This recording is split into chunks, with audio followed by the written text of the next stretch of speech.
Hello everybody, this is Garden Jen from Garden Jen's Journey. A lot of people right now are talking about planting their gardens out and how to do that and companion planting.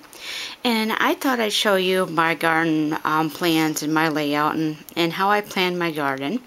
And then I'll actually go out, take you out and show you my garden in the next clip.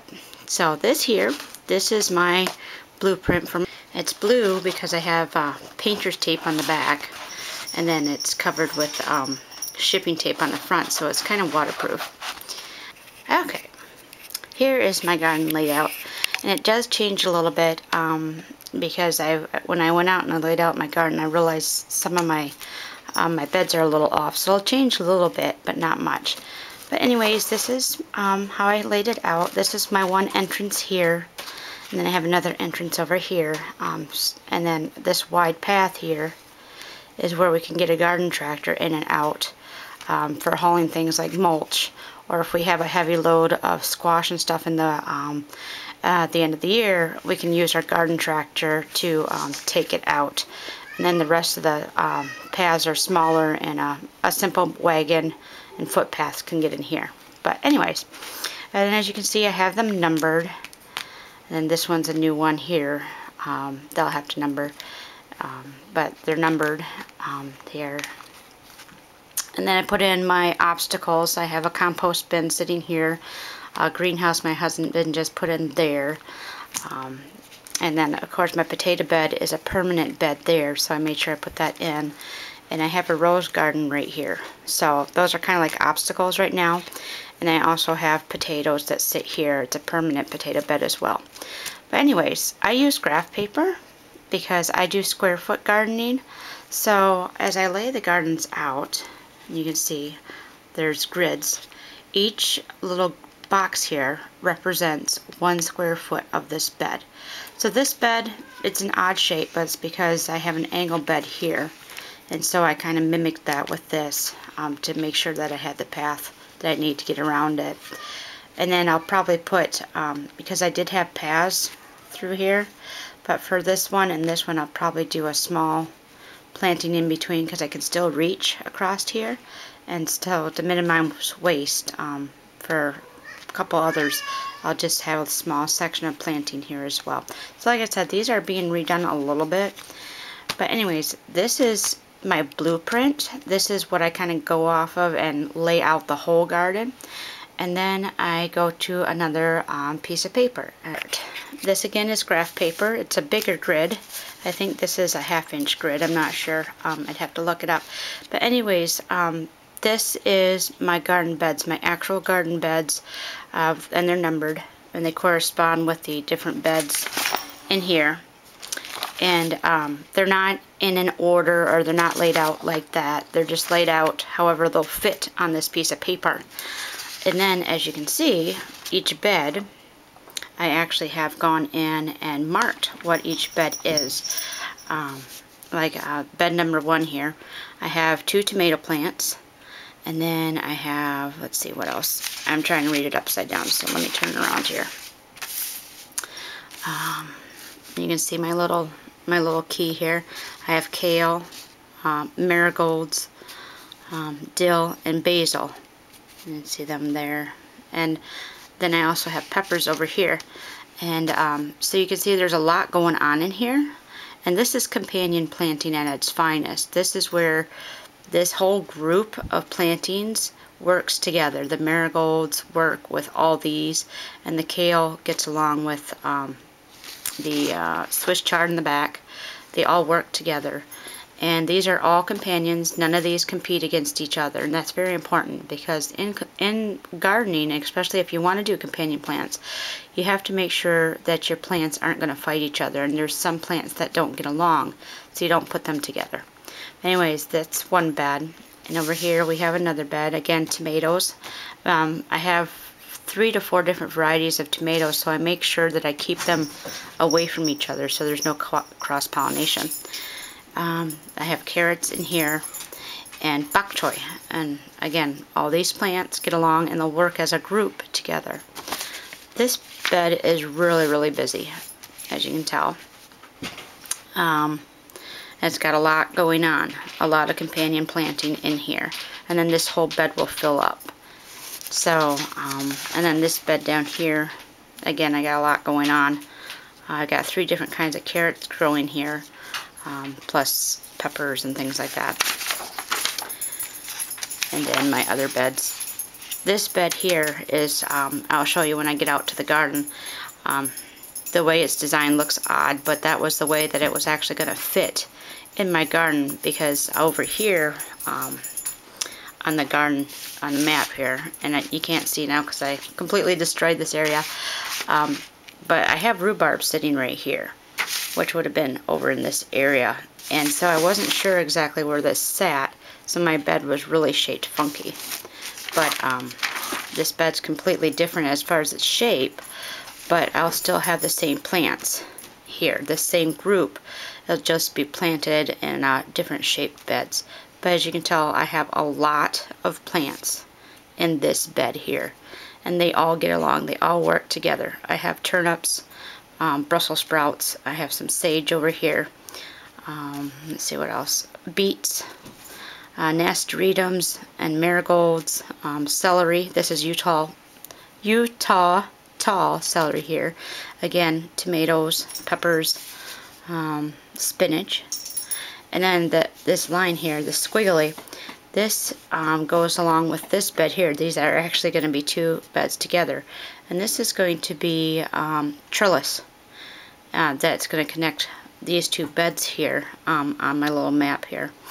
And it's like this bed, or excuse me, this bed number 5 here, and bed number 8. There's going to be a trellis right here. And so that's going to be my snap and snow peas, and also my pole beans, the green style pole beans. And then over here is corn, and then on the back is going to be cucumbers. I have cucumbers here. And there's a zigzag fence, I'll show you when we get out there, that the cukes will grow on. They won't grow all over the bed here. They'll actually grow vertically on a zigzag fence I got back here. And I also have another trellis that is on the end of this bed here. It's this area. It goes across this. And that's where I'm going to have some buttercup squash growing. And then this is my medicinal herb bed. And on this section here, because there's a garage wall right here, on this section right here is going to be another zigzag fence, and that's going to be another squash that I'll have there. The resources that I used to put this all together, there's some great resources on the web for companion gardening and square foot gardening. I got some stuff from Mother Earth News. That's a good organic website with lists of different companion plants. That's one. Let's see. This also is a sheet that goes along with this, because sometimes you can't write all this down in little spots, so I made sure I labeled what things go in there. Let's see. Oh, this is another one that's really important. Plant spacing for square foot gardening. And the highlighted is what I use. And so it gives you, it gives you your squares, which is a foot square. And it tells you, see if it'll zoom in there, what you can plant per square there. And then your larger plants, it tells you how many you can plant, like if this will catch the cauliflower here, it takes an 18-inch space because they're a large plant. So in a 9 square plot, that's 3 by 3, 3 foot by 3 foot gives you 9 squares. You can plant 4, and you plant them on the corners. And I'll show you that in just a second here. So this kind of gives you your grids for square foot gardening. It's really a lot of helpful information. So this would be like a 9 foot, or a, let's see, actually that's not the right one. I gotta go one more. There it is. Your 3 foot by 3 foot gives you your 9 grids, and then you plant your 4 plants in there. So anyways, that's a lot of the resources I use. This one I use too, a vegetable companion plant, and this tells you your plants here. Like this is asparagus, and And this tells you what's compatible with it and what's not. And just, as you can see, there's nothing that really fights against asparagus. There's a lot of good things that help.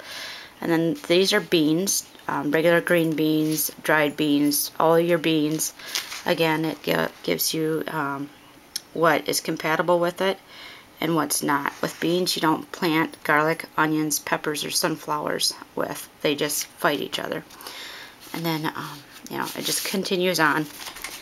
And so that's the resources I use to put together my beds once I have them laid out on my blueprint. And this will stay the same from year to year. Once this trial goes through and I see if it works or doesn't work, the beds will probably stay the same.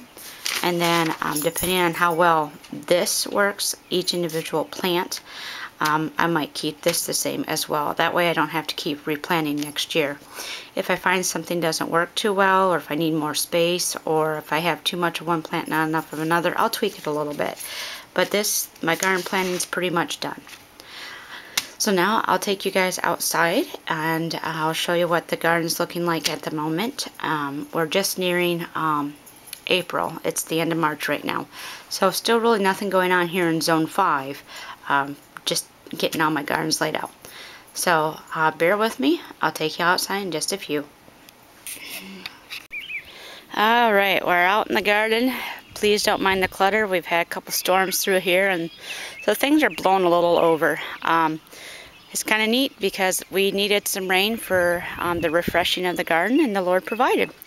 So anyways, this is the west end entrance of the garden. I don't know if you remember what I showed you on my little plot map, but this is the potato bed in front. That's a permanent structure, obviously. And this here is my medicinal herb garden with the garage wall there. And then this is my rose garden that was on the angle there, and you can see the stair steps that I have for the rope. And then this is that other bed that I started marking out. I only had the one little leg of it done because I have all my jugs sitting there, so I can't really get them marked right now. But this is the one little leg, and you can see I have it laid out. It's a 3x3 square in this section here. And then back here is my other potato bed. This table here will be moved eventually, but right now it's just sitting there until we get the garden more organized. But these are all potato plants here. This has kept my little cat Sarah. This area had a big bush in it that we had removed, and so it's not covered by wood chips. As you can see, it's just dirt. And my little outside cat was using this spot here as a litter box. So I have some stakes that I just turned upside down and put them there, and well, she hasn't been back since. So anyways, that's one way to keep cats out of your garden, is upturned plastic forks, stakes, or whatever. That's not too fun to sit on, so they don't come near it. This is all my winter sowing jugs there, and then I have some more over there, and then even more over here. But again, I have my beds laid out. This one, again, I don't have it gridded out yet because I have the jugs right here. And this is another one here. And this took a while to do, but now it's done and it should be set. So I'll take you over here. This is that one long bed that I had. And you can do as long a bed as you want, basically, with square foot gardening. What you don't want to do is go more than 4 foot wide. That way you can reach on this side, and you can reach this side, and you can reach all those plants there. So you can make it as long as you want, but don't go any more than 4 foot wide. That way you can reach all the plants. So anyway, this is another one done here. So, and then this area here is that really funny shaped bed number 7 that I told you about. Because I don't know if you can see those poles right there. There's one there, and there's one right there sticking up. That's where my 2 rhubarb plants are, and I wasn't sure. I kind of guesstimated because I kind of know where my compost bin was. My strawberry bin back there where you see the straw and then the chair, that's my strawberries. I knew my rhubarb was kind of in this area, but I didn't know where it would lie as far as the beds. And I didn't want to plant next to those guys because they get pretty big. So anyways, but this bed's actually going to get redone. You can see I have some stakes there, And then I have just one stake here. I haven't gotten too far because I've been really looking at, okay, my rhubarb's there. Do I want to leave them there, or do I want to move them up there? Because what's going to be right here, where these jugs are sitting in this table here, I'm actually going to have peanuts. Peanut plants. I'm growing them this year. Sorry, I didn't mean to have you on an angle. I'm going to have peanuts right there. But I think I have like 4 or 5 peanut plants. So I could possibly, and again, I haven't decided yet, either move these 2 plants right here, up here, or just leave them there.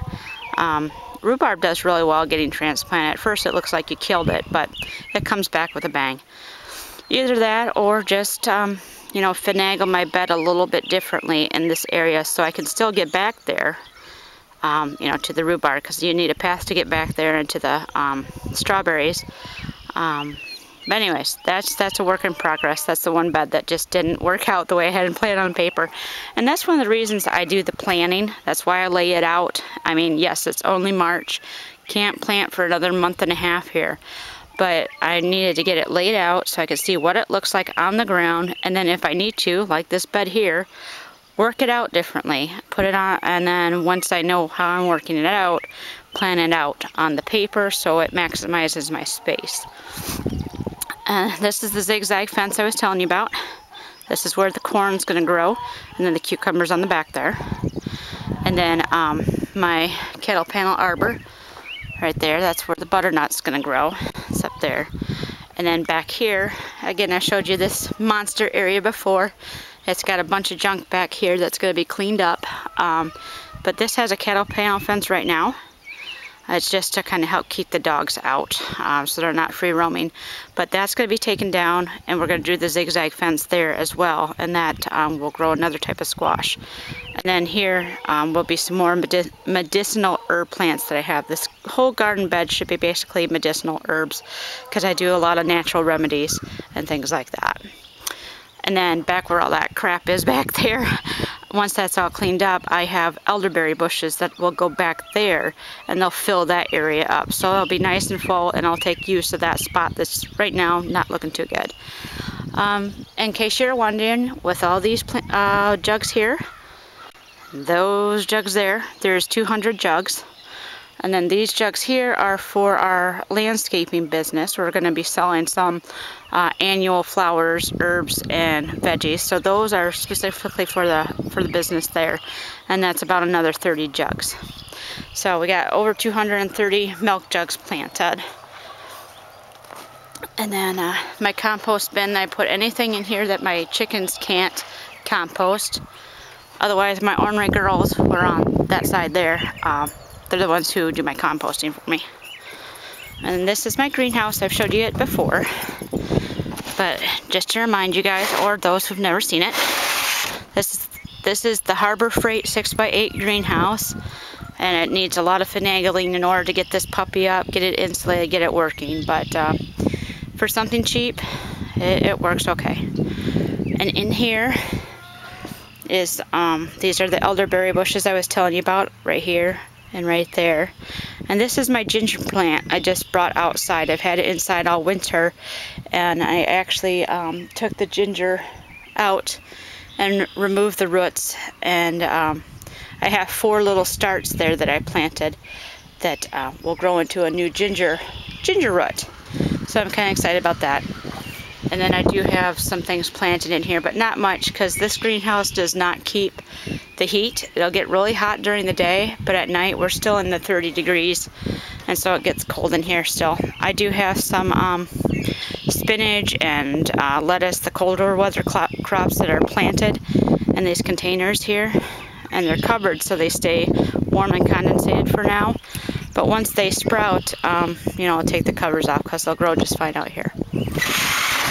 So anyways, that's my garden. That's what it looks like.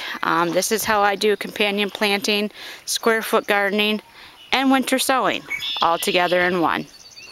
I hope you guys were able to learn something, maybe take some tips, tricks from my own garden and apply it to yours. Gardening is supposed to be an adventure. It's supposed to be fun. And it's just amazing, the different surprises you get. And I almost forgot to show you because I don't see it very often. This is one of the surprises we had here. Let's see if I can focus in a little bit. See my little green sprout there, and then I have one right there. Those are garlic that I had planted last year as a companion plant. It helps deter pests. And I had forgotten all about them, and well, they came up from the ground, and they're growing again this year. They like this temperature to get going. So anyways, just little surprises that we get along the year. And that's what gardening's about. It's about fun and surprises. So get out there and get gardening, have fun, enjoy doing it, and bless other people with the bounty that the Lord blesses you with. This is Garden Jen from Garden Jen's Journey. Bye-bye now.